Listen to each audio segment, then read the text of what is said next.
Wise Invest के CEO Hemant Rustagi और mutual fund expert Vishwajeet Parashar इस वक्त हमारे साथ है। बहुत शुक्रिया आप दोनों का हमारे साथ इस शो पर जुड़ने के लिए। तो जैसा कि हम ये कह रहे हैं कि 5 स्टार रेटिंग का मतलब क्या वाकई में ये होता है कि रिटर्न की गारंटी? हेमंत सर, तो जरा समझाइए कि अगर पता ही करना हो कि बेस्ट म्यूचुअल फंड जो हम ले रहे हैं वो किस तरीके का होना चाहिए, तो इसका फॉर्मूला, इसका तरीका क्या होगा? जी देखिए, बहुत ही इंपॉर्टेंट है ये स्मिता। जब हम बेस्ट म्यूचुअल फंड की बात करते हैं तो अमूमन जो है निवेशक बात करते हैं कि बेस्ट परफॉर्मिंग फंड, यानी परफॉर्मेंस को देख के हमको लगता है कि ये बेस्ट फंड है। परफॉर्मेंस ऑफ कोर्स इंपॉर्टेंट है, लेकिन उसमें उसके अलावा बहुत सारे इंपॉर्टेंट फैक्टर्स हैं जो आपको कंसिडर करने हैं ये डिसाइड करने के लिए कि मेरे लिए बेस्ट म्यूचुअल फंड कौन सा है। तो सबसे पहले तो मैं कहना चाहूंगा कि म्यूचुअल फंड खुद से मेरे हिसाब से बेस्ट इन्वेस्टमेंट ऑप्शन है इन्वेस्टर्स के लिए, क्योंकि एक तो वहां पे बहुत सारी ऑप्शंस हैं, फ्लेक्सिबिलिटी है, वेरी वेल रेगुलेटेड इंडस्ट्री है, प्रोफेशनल फंड मैनेजर आपका पैसा मैनेज करते हैं। तो पहली बात तो हम ये मान के चलें कि म्यूचुअल फंड खुद से एक बेस्ट इन्वेस्टमेंट ऑप्शन है निवेशकों के लिए। उसमें से अगर आपको ये डिसाइड करना है कि मेरे लिए बेस्ट फंड कौन सा हो, तो जैसे आपने अभी बात की कि रेटिंग की बात कर रहे थे हम, स्टार रेटिंग की, वो एक स्टार्टिंग पॉइंट हो सकता है आपके लिए, क्योंकि आप बहुत बड़ा यूनिवर्स देख रहे हैं, हजारों फंड है, उसमें से आपको डिसाइड करना है कि कौन सा फंड मैं चुनूं।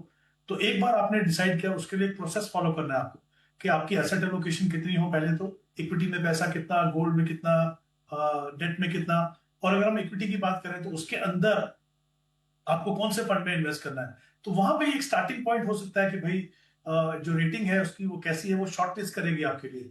लेकिन आपके लिए बेस्ट फंड वो है जो आपकी रिक्वायरमेंट को के लिए सूटेबल हो। उसका मतलब क्या है? आपका अपना रिस्क प्रोफाइल है, आपके अपने गोल्स हैं, आपका अपना टाइम होराइजन है, उसके हिसाब से आप एक फंड कैटेगरी चुनते हैं और उसके अंदर आप उन फंड्स को चुनते हैं जिनकी परफॉर्मेंस के अंदर कंसिस्टेंसी हो।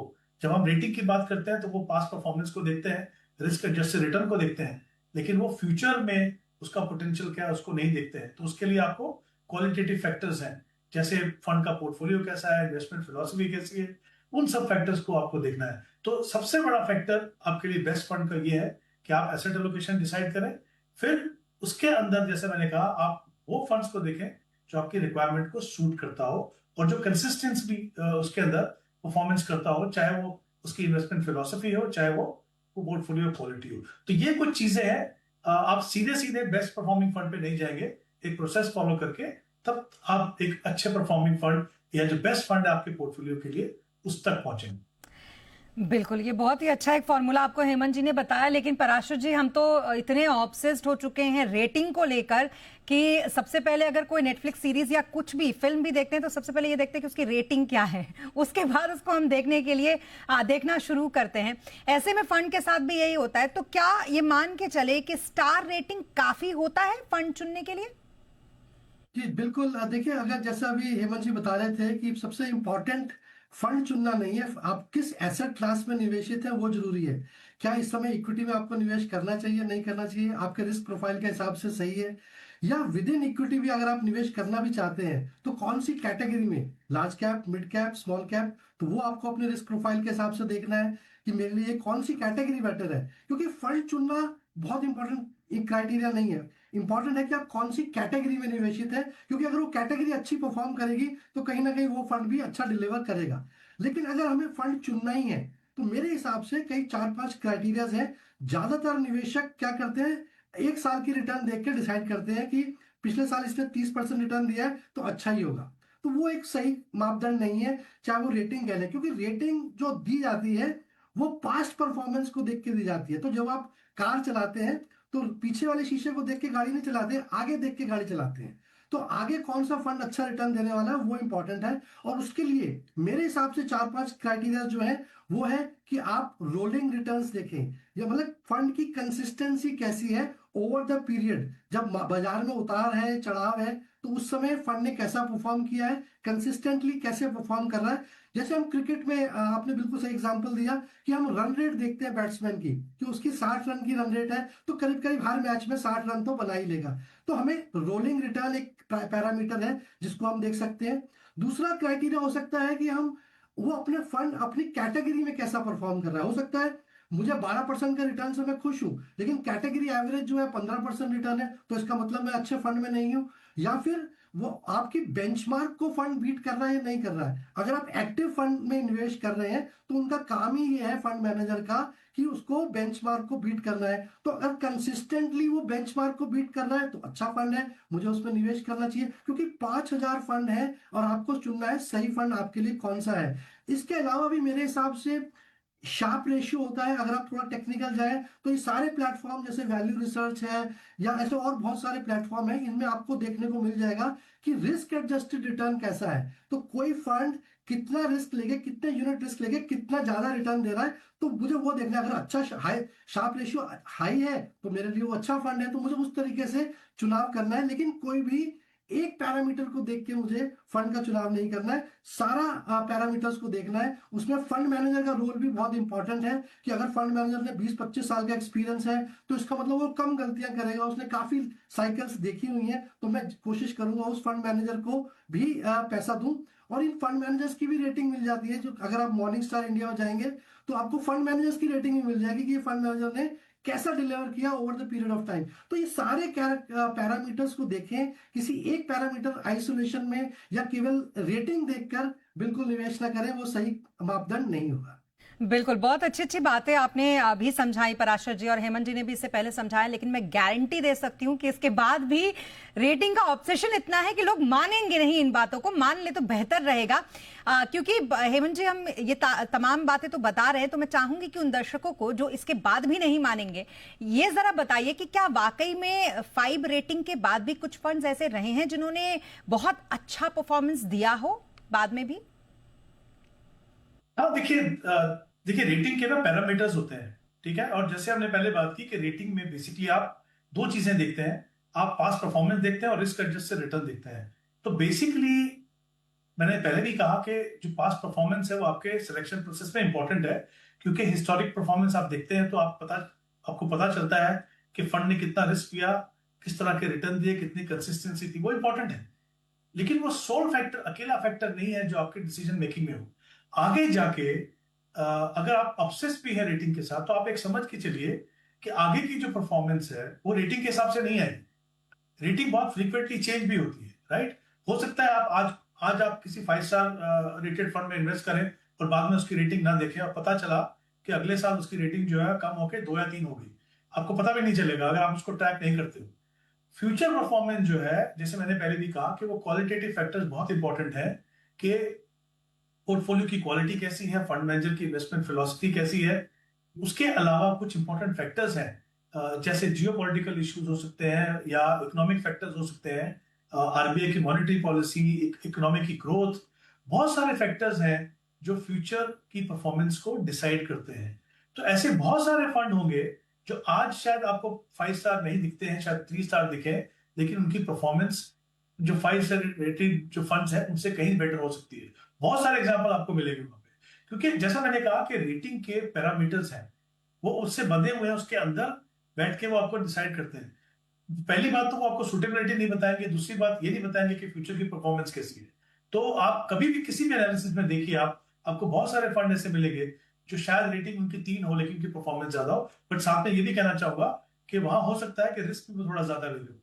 तो कुछ इंपॉर्टेंट फैक्टर्स हैं जिनको आपको देखना है, बट ऐसा नहीं हो सकता कि आपका जो पूरा इन्वेस्टमेंट यूनिवर्स है वो सिर्फ जो रेटिंग वाले फंड्स हैं या जो 5 स्टार रेटिंग फंड्स हैं उसके अंदर ही सिमट के रह जाए। आपको, जैसे मैंने कहा, उसको एक स्टार्टिंग पॉइंट देख सकते हैं। अगर आप चाहो कि फिल्टर डाउन करना है कि मुझे थोड़े से फंड में से कौन सा सेलेक्ट करना है, तो वो स्टार्टिंग पॉइंट एट बेस्ट वो हो सकता है आपके लिए। बट अदरवाइज जैसे मैंने कहा, क्वालिटेटिव फैक्टर देखना बहुत इंपॉर्टेंट है, क्योंकि वो डिसाइड करेगा कि फंड आगे उसमें किस तरह की क्षमता है आपके पोर्टफोलियो में रिटर्न देने की। बिल्कुल, तो टेक अवे ये है कि सिर्फ रेटिंग को देखकर आप निवेश ना करें, उसके सारे फैक्टर्स जो हैं उस फंड के पीछे के वो भी चेक करना आपकी रिस्पॉन्सिबिलिटी है, और वो जरूर चेक करें। अब अल्टीमेटली गोल एक ही होता है, क्वालिटी पोर्टफोलियो बनाना है। इन तमाम फंड्स का सिलेक्शन हम इसीलिए करते हैं, अलग अलग रेटिंग के हिसाब से कर ले, या किसी ने कह दिया है कि अच्छा फंड है इसको ले लो तो ले लेते हैं, या फिर किसी अच्छे एडवाइजर की सलाह पर जब हम लेते हैं, तो हमारा मकसद ये होता है कि हमको एक क्वालिटी पोर्टफोलियो बनाना है। पराशर जी, ये कितना जरूरी होता है कि आपका जो पोर्टफोलियो हो वो क्वालिटी ओरिएंटेड हो? जी बिल्कुल, देखिए एक फंड कभी भी टॉप क्वार्टाइल में नहीं रहता, टॉप परफॉर्मिंग नहीं रहता है। फंड्स जैसे अभी हेमंत जी बता रहे थे चेंज होते रहते हैं। तो अगर आपका पोर्टफोलियो क्वालिटेटिव है, अच्छे फंड्स आपने चुनाव करे हुए हैं, उनका इन्वेस्टमेंट ऑब्जेक्टिव अच्छा है, फिलॉसफीज अच्छी हैं, तो आप ये सब क्राइटेरिया अगर देख के आपने एक पोर्टफोलियो बनाया है, डिफरेंट मार्केट कैप्स का बनाया है, large cap, mid cap, small cap में आपने डाइवर्सिफाई किया हुआ है, तो ये सब क्राइटेरिया बहुत इंपॉर्टेंट है कि आपका पोर्टफोलियो ओवरऑल कैसा रिटर्न दे रहा है। एक फंड हो सकता है अच्छा रिटर्न दे ना दे, लेकिन अगर आपका पोर्टफोलियो अच्छा डाइवर्सिफाइड है और अच्छी कैटेगरी के फंड्स हैं उसमें, और तो मेरे हिसाब से वो इंपॉर्टेंट है, ना कि एक इकलौता फंड जो उसकी परफॉर्मेंस कभी ऊपर नीचे हो सकती है। तो जरूरी नहीं है कि हर फंड हमेशा टॉप पे रहे, और ऐसा देखा गया है कि कुछ फंड टॉप परफॉर्मिंग है लेकिन 3 साल से है, बट आगे चल के नहीं रह पाए, चेंज हो गया क्राइटेरिया। तो इंपॉर्टेंट है कि आप बाकी सब क्राइटेरिया को इंपॉर्टेंस दें, सिर्फ फंड के लास्ट ईयर की रिटर्न या लास्ट 2-3 साल की रिटर्न देखकर डिसाइड ना करें, या केवल रेटिंग देखकर डिसाइड ना करें। जी हाँ, तो ये बहुत ज़्यादा इंपॉर्टेंट है कि क्वालिटी पोर्टफोलियो के लिए आप फंड का जो सिलेक्शन है उसके लिए और भी चीज़ें देखें। और हम चाहेंगे कि आज के हमारे शो में जो हमारे गेस्ट थे, इतनी अच्छी अच्छी बातें आपको और इतने अच्छे अच्छे टिप्स दिए हैं कि किस तरीके से आपको एक क्वालिटी ओरिएंटेड फंड को चुनना है जिससे कि आप बेहतर एक पोर्टफोलियो बना सके, लॉन्ग टर्म में उससे आप बहुत सारा प्रॉफिट कमा सके। तो वो चीज़ें देखना आपके लिए ज़रूरी है। चलिए, शो में अब कुछ कॉलर्स को भी शामिल करने का समय हो गया, इसलिए कुछ कॉलर को शो में शामिल करते हैं। हमारे पहले कॉलर मनोज दास इस वक्त हमारे साथ हैं। हमारे पहले कॉलर मनोज दास, उनका मेल आया है हमारे पास शो का, माफ कीजिएगा। उनका सवाल मैं आपको हेमंत जी बताती हूँ। इनकी जो उम्र है 44 साल है, 51,000 के SIP फिलहाल ये करते हैं, और मौजूदा पोर्टफोलियो उनका आप देखेंगे तो अच्छा खासा इन्होंने 13.5 लाख के आसपास अपना जो पोर्टफोलियो है वो अब तक का बना लिया है। लमसम निवेश भी ये लगभग 9 लाख इन्होंने किया हुआ है। 10 साल में 1 करोड़ का इन्होंने टारगेट रखा है, और फंड भी इनके पास अच्छे खासे हैं। इनका पोर्टफोलियो अगर हम देखें तो इन्होंने जहां पर निवेश किया है, लमसम और SIP दोनों, SBI कॉन्ट्रा फंड इनके पास है, पारंपरिक फ्लेक्सी कैप फंड इनके पास है, HDFC का स्मॉल कैप इनके पास है, HDFC का मल्टी कैप अपॉर्चुनिटी फंड इनके पास है। इसके अलावा लमसम निवेश भी इन्होंने कर रखा है। इन्हें क्या कुछ सलाह रहेगी आपकी? एक और इसमें हेमंत जी, इससे पहले कि आप सलाह दें, मैं बता दूं आपको कि मेल के जरिए तो मैंने इनका सवाल लिया, लेकिन हमारे साथ फोन लाइन पे भी जुड़ चुके हैं मनोज जी। मनोज जी, अपना सवाल आप खुद ही पूछ लें, ये ज्यादा बेहतर रहेगा। हाँ जी, हाँ जी, हाँ जी, हाँ जी। मैं जो मेरे साइड जो चल रहा है 15,000 में चल रहा है अभी। हाँ। और उसमें टारगेट 10 ईयर्स में मेरे 1 करोड़ है, और पोर्टफोलियो वैल्यू है 13 लाख का। बट मैंने आपको पोर्टफोलियो में भेजा हूँ। जी जी जी। हाँ, तो पोर्टफोलियो देख के मुझे थोड़ा बताइए, वो फंड जो मैंने इन्वेस्ट किया हूँ वो सब सही है कि नहीं, और कुछ उसमें कुछ चेंजेस करना चाहिए कि नहीं, थोड़ा समझे। ओके, हेमंत जी बताएं जरा, इन्हें सलाह दें। जी स्मिता, देखिए पहले शुरुआत करते हैं इनके लक्ष्य से। इनका जो, जैसा आपने बताया कि इनका जो एक्यूमुलेटेड कॉर्पस है अभी तक वो करीब 13,59,000 है। 51,000 के SIP कर रहे हैं, 10 साल का समय इनके पास। इनका टारगेट है 1 करोड़। 12% का अगर हम रिटर्न मान के चले तो मेरे हिसाब से अगर ये अपनी इन्वेस्टमेंट प्रोसेस को बिना किसी रुकावट के कंटिन्यू करें तो करीब करीब 1.5 करोड़ का कॉर्पस बना पाएंगे। तो मनोज जी, जहां तक आपका टारगेट का सवाल है, आई थिंक अपना टारगेट आपका डेफिनेटली पूरा होगा। मेरी सलाह आपको ये है कि क्योंकि 10 साल के लिए इन्वेस्ट कर रहे हो, उसको थोड़ा सा रिविजिट कीजिए, अगर और ज्यादा समय दे सकते हो, और अगर उसको SIP अमाउंट को हर साल स्टेप अप कर सके तो बहुत ही अच्छा है, क्योंकि फिर आपका कॉर्पस और भी कहीं ज्यादा बड़ा बन सकता है। तो पहली बात तो ये कि कॉर्पस बनेगा आराम से, इनफैक्ट टारगेट से कहीं ज्यादा बनेगा। जहां तक पोर्टफोलियो का सवाल है, पोर्टफोलियो क्वालिटी अच्छी है फंड्स की, स्पेशली जो फंड्स जिसमें आप SIP कर रहे हैं। बट मुझे लगता है आपने दो सेट बनाए हैं अपने पोर्टफोलियो में, एक जहां पे आप SIP कर रहे हैं और एक जहां पे आपने लमसम इन्वेस्टमेंट किया है। मुझे नहीं लगता कोई कारण, जबकि अगर आपका गोल एक कॉमन है तो आपको फिर इतने सारे फंड्स की जरूरत नहीं है, आपको पोर्टफोलियो को कंसोलिडेट करने की जरूरत है। तो मेरे हिसाब से जहां तक SIP का सवाल है, उसमें जो आपके एग्जिस्टिंग फंड्स हैं जैसे SBI कॉन्ट्रा, पारंपरिक flexi cap, Motilal Oswal large and mid cap, बंधन स्मॉल कैप, और ICICI गोल्ड सेविंग फंड और HDFC मिड कैप फंड, इनमें आप कंटिन्यू कीजिए। आपने अच्छी बात यह की है कि डिफरेंट कैटेगरीज के फंड लिया, उन फंड में उन कैटेगरीज में उन फंड्स को लिया है जो काफी कंसिस्टेंटली अच्छा परफॉर्म कर रहे हैं। तो ये जो फंड्स हैं इनमें आप अपनी SIP कंटिन्यू कीजिए, क्योंकि आपके पास ऑलरेडी एक स्मॉल कैप फंड है बंधन स्मॉल कैप, और एक और आपके पास फंड है HDFC स्मॉल कैप। तो मेरा ये मानना है कि 2 स्मॉल कैप फंड की जरूरत नहीं है आपके पोर्टफोलियो में। और थोड़ा सा रिस्क रिवॉर्ड का बैलेंस करने के लिए जो पैसा आप HDFC स्मॉल कैप में लगा रहे हैं उसको आप पारंपरिक फ्लेक्सी कैप में आप ऐड कीजिए, ताकि लार्ज कैप में थोड़ा सा एलोकेशन आपका बढ़ जाए। एक तो ये हो गया। जहां तक दूसरा सेट ऑफ फंड्स है आपके, जहां पे आप लमसम में इन्वेस्ट किए हैं, तो वहां पे ICICI प्रू इंफ्रा फंड है, Nippon India large cap fund है, ICICI प्रू का एसेट एलोकेटर फंड है, ICICI प्रू का रिटायरमेंट फंड है। मुझे लगता है इनको आप क्लब करके, एक और फंड है जिसमें आपने लमसम इन्वेस्टमेंट किए हुआ है, ICICI प्रू मल्टी कैप। ये सारा पैसा जो है, क्योंकि बहुत बड़ी रकम आपने इन फंड्स में नहीं लगाई है, उसको आप वहां पे क्लब कर दीजिए। तो एक तो आपके फंड्स कम होंगे, मॉनिटरिंग करना आसान होगा, पोर्टफोलियो परफॉर्मेंस सुधरेगी, और जो सही बैलेंस होना चाहिए in terms of allocation to different market segment, वो आपको मिलेगा। तो कुछ डेफिनेटली पोर्टफोलियो कंसोलिडेशन पे ध्यान दीजिए, और जैसा मैंने शुरुआत में कहा, कोशिश कीजिए कि अपनी SIP को आप हर साल बढ़ा सकें, ताकि आपके सेविंग और इन्वेस्टमेंट दोनों प्रोसेस में एक बैलेंस बना रहे और एक डिसिप्लिन बना रहे, और आपका कॉर्पस कहीं ज्यादा बड़ा हो सकता है। एक एड ऑन मेरी तरफ से मैं करना चाहूंगी हेमंत जी, क्योंकि अब अक्सर ऐसा हम देखते हैं अलग अलग कॉलर्स के पोर्टफोलियो में भी कि लोग ये सोचते हैं कि 10 साल में 1 करोड़ ही रहेगा, और वो टारगेट इस तरीके से उसका सेट करते हैं। तो क्या इन्फ्लेशन का ध्यान रखना बहुत ज्यादा इंपॉर्टेंट होता है, और वो अभी कहीं ना कहीं मिसिंग है? जी देखिए, इन्फ्लेशन का भी ध्यान रखना तो इम्पोर्टेंट है ही। काफी बार क्या होता है, जब आप अपना टारगेट सेट करते हैं ना, तो कभी कभी थोड़ी मुश्किल होती है आपको सही टारगेट सेट करने में। तो मेरा ये मानना है कि आपको अपनी SIP तो बढ़ानी है, अपने जो टारगेट है उसको भी आपको रिवाइज करना है। देखिए क्या होता है, over a period of time, अगर मैं रिटायरमेंट के लिए कॉर्पस क्रिएट कर रहा हूँ, मेरी इनकम बढ़ती है, मेरा लाइफस्टाइल चेंज होता है, उसके हिसाब से मेरा टारगेट भी बढ़ना चाहिए। अगर मैंने जो टारगेट 10-15 साल पहले लगाया था उसके हिसाब से जाऊंगा, तो जब तक आप रिटायरमेंट तक पहुंचेंगे, आप देखेंगे कि आपकी रिक्वायरमेंट कहीं ज्यादा है उसके मुकाबले में जितना आपने एक्यूमुलेट किया है। तो स्टेप अप तो करना जरूरी है, साथ ही आपका जो अपना जो टारगेट है उसको भी आप रिवाइज करते रहिए। और जैसा आपने बिल्कुल सही कहा स्मिता, इन्फ्लेशन तो सबसे इंपॉर्टेंट फैक्टर है। कोई भी गोल हो, चाहे आपका बच्चों की एजुकेशन हो, और एजुकेशन में इन्फ्लेशन कहीं ज्यादा है नॉर्मल इन्फ्लेशन से, चाहे आपका रिटायरमेंट का गोल हो, वहां पे ऐसे जो लॉन्ग टर्म गोल है जिनके लिए बड़ी रकम की जरूरत है, इन्फ्लेशन को कंसिडर करना बहुत ही इंपॉर्टेंट है। बिल्कुल, तो इसको कंसीडर करते हुए जैसा सलाह आपको दिया है हेमंत जी ने, उसको अगर आप करेंगे तो फिर जो आपका टारगेट है उससे ज्यादा आप अचीव करते हुए फिलहाल दिख रहे हैं। यहाँ रुकेंगे एक छोटे से ब्रेक के लिए। ब्रेक के बाद भी कॉलर्स के सवाल और उन पर जवाब देंगे हमारे एक्सपर्ट।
ब्रेक के बाद एक बार फिर आपका स्वागत है। आप देख रहे हैं मनी गुरु, और शो में हम कुछ आज कॉलर्स को भी शामिल कर रहे हैं। तो एक और कॉलर इस वक्त हमारे साथ फोन लाइन पे जुड़ गए हैं, उनका भी रुख कर लेते हैं। इस वक्त हमारे साथ मनोज भारद्वाज हैं फोन लाइन पे। मनोज जी बताएं क्या सवाल है आपका? नमस्कार मैडम। नमस्कार, सवाल बताइए। मैंने मेरा इन्वेस्टमेंट पोर्टफोलियो आपके पास भेजा है जी। ये कंबाइंड पोर्टफोलियो है मेरा और मेरी वाइफ का जी। हम दोनों गवर्नमेंट एम्प्लॉई हैं, जिसमें हमारी monthly and PS contribution 56,000 per month का है और पोर्टफोलियो वैल्यू 69.5 50 लाख की हो रही है। हम्म। दोनों के हमारे जो पीपीएफ अकाउंट्स हैं उनमें कंबाइंड वैल्यू है वो 41 लाख की है। हम्म। और म्यूचुअल फंड स्कीम्स मेरी हैं SBI large cap fund 5,000 per month, SBI flexi cap fund 5,000, ICICI Pru flexi cap 10,000, HDFC mid cap 10,000 और एचडीएफसी मल्टी कैप 10,000 जी। इसके अलावा स्टॉक्स का भी डायरेक्ट एक्सपोजर है, उसकी जो एट प्रेजेंट वैल्यू है 33.33 लाख की है। हम्म। तो एक तो मेरा ये क्वेश्चन था कि ये इन्वेस्टमेंट पोर्टफोलियो सही है, 2040 के हिसाब से इसकी कितनी वैल्यू हो जाएगी और इन्फ्लेशन एडजस्टेड वैल्यू कितनी रहेगी? ओके। तो पराशर जी, मनोज भारद्वाज जी का जब पोर्टफोलियो में देख रही थी तो मैं देख के ही समझ गई थी कि ये किसी गवर्नमेंट एम्प्लॉय का ही पोर्टफोलियो हो सकता है। इतने अच्छे तरीके से डेकोरेटिव आप पोर्टफोलियो अगर देखेंगे और हर एक चीज इन्होंने बड़ी बखूबी से अपने पोर्टफोलियो में शामिल की है। इनके पास एनपीएस भी है जिसमें इन्होंने लगभग आप 70 लाख देख सकते हैं जिसका इन्वेस्टमेंट इन्होंने कर लिया है। पीपीएफ में भी इनके लगभग 41 लाख रुपए पड़े हैं। पोर्टफोलियो वैल्यू अब तक इनकी 1.5 करोड़ के आसपास हो चुकी है, मतलब उससे ज्यादा ही हो चुकी है, 1 करोड़ 66 लाख के आसपास है। म्यूचुअल फंड पोर्टफोलियो की अगर बात करें तो वो भी इनका 22.5 लाख का है। मतलब कुल मिला के इन्होंने अब तक अच्छा खासा एक इन्वेस्टमेंट अपना कर दिया है। अब 2040 जो इनका रिटायरमेंट का पीरियड है उस तक ये सोच रहे हैं कि 10 करोड़ रुपए इनको मिल जाने चाहिए। आप बताएं जरा इनका पोर्टफोलियो देखकर क्या लगता है आपको, क्या अचीव कर लेंगे अपना टारगेट? बिल्कुल ठीक कहा स्मिता। भारद्वाज जी ने जो पोर्टफोलियो बनाया है काफी डाइवर्सिफाइड है। एसेट एलोकेशन वाइज से भी देखें तो डेट में भी एक्सपोजर है, पीपीएफ है, एनपीएस है और वहीं पर म्यूचुअल फंड और डायरेक्ट इक्विटीज भी हैं। तो काफी अच्छा डाइवर्सिफाइड पोर्टफोलियो है, तो उसके लिए बहुत बहुत बधाई। अगर हम सिर्फ म्यूचुअल फंड का पोर्टफोलियो देखें पहले कि जिस किस तरीके के फंड्स हैं और उसमें क्या बदलाव किया जा सकता है, तो भारद्वाज जी 2 फंड्स हैं एसबीआई के, फ्लेक्सी कैप भी है, लार्ज कैप भी है और वहीं पर 2 फ्लेक्सी कैप फंड भी हैं। तो मेरे हिसाब से एसबीआई के फ्लेक्सी कैप फंड को आप स्विच कर सकते हैं और उसी एएमसी का एक फंड है एसबीआई कॉन्ट्रा फंड। तो एक डिफरेंट इन्वेस्टमेंट स्टाइल आपके पोर्टफोलियो में ऐड हो जाएगा, क्योंकि फ्लेक्सी कैप में भी ज्यादातर लार्ज कैप है, एसबीआई का लार्ज कैप आपके पास ऑलरेडी है और एक और फ्लेक्सी कैप फंड भी है, तो कहीं ना कहीं ओवरलैप है, तो उससे बचाव किया जा सकता है और इसके लिए थोड़ा सा एक डिफरेंट इन्वेस्टमेंट स्टाइल आपके पोर्टफोलियो में ऐड किया जा रहा है। वहीं पर आपके पास एक मल्टी कैप फंड भी है। तो अगर मल्टी कैप को देखें तो एक मल्टी कैप में 25% लार्ज कैप, 25% मिड कैप और 25% स्मॉल कैप होता है। लेकिन अगर आप ओवरऑल पोर्टफोलियो में देखें तो लार्ज कैप हमारे पास है ही, एचडीएफसी का मिड कैप भी है, एक स्मॉल कैप फंड की कमी है क्योंकि 15 वर्ष का अवधि है, तो मेरे ख्याल में वहां पे एक स्मॉल कैप फंड भी एड ऑन किया जा सकता है। तो एचडीएफसी मल्टी कैप से निकलकर या तो हम बंधन का स्मॉल कैप ले सकते हैं या फिर निपॉन का स्मॉल कैप ले सकते हैं, ताकि ओवरलैप भी बच जाएगा और मार्केट कैप वाइज देखें तो अच्छा डाइवर्सिफिकेशन यहाँ पर हमको मिल जाएगा। तो ये तो है पोर्टफोलियो में थोड़ा सा बदलाव जो आप कर सकते हैं। बाकी फंड्स अच्छे हैं, आपके पास जितने रिमेनिंग फंड्स हैं उसमें आप निवेशित रहें और कोशिश करें जितनी एसआईपी आप बढ़ा सकते हैं।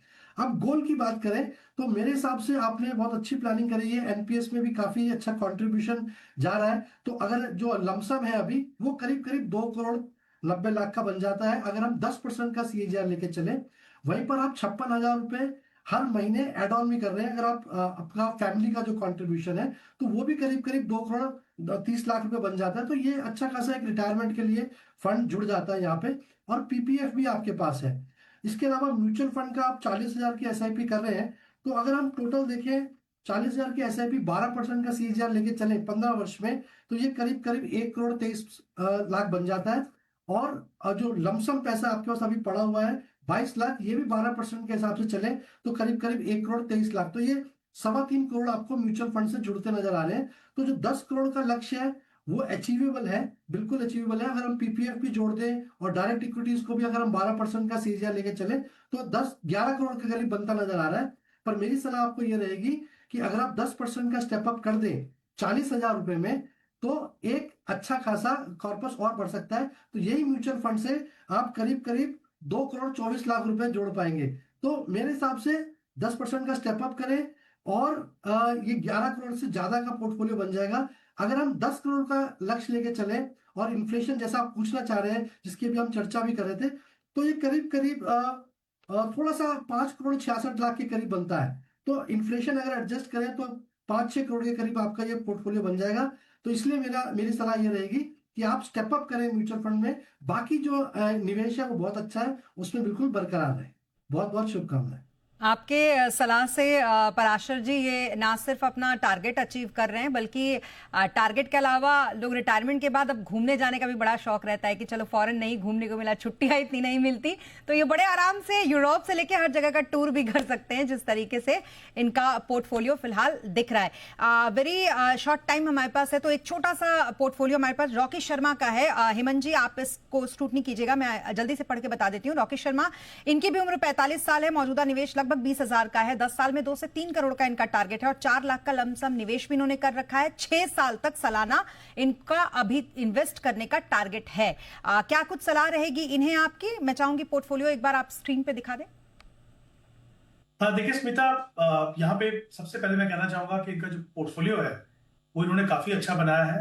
Category wise flexi cap fund है इनके पास, mid cap small cap fund है इनके पास और एक मल्टी कैप फंड है। और उस कैटेगरी में जो उन्होंने फंड चुने हैं वो चारों के चारों फंड मुझे लगता है अपनी कैटेगरी के बहुत ही बेहतरीन फंड है। तो सबसे पहले रॉकी ने जो अपना पोर्टफोलियो बनाया बहुत ही अच्छा है।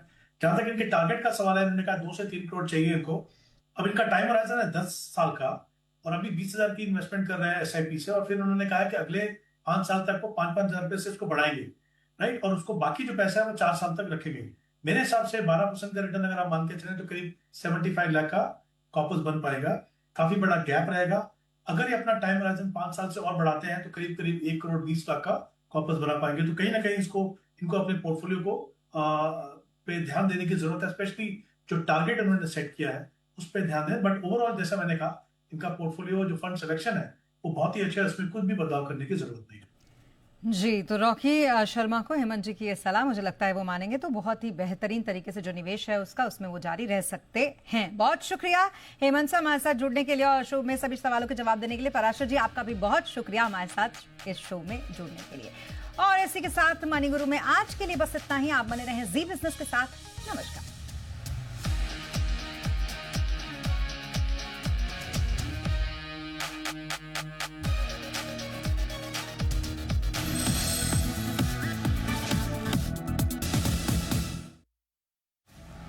बिहार में किसकी सरकार?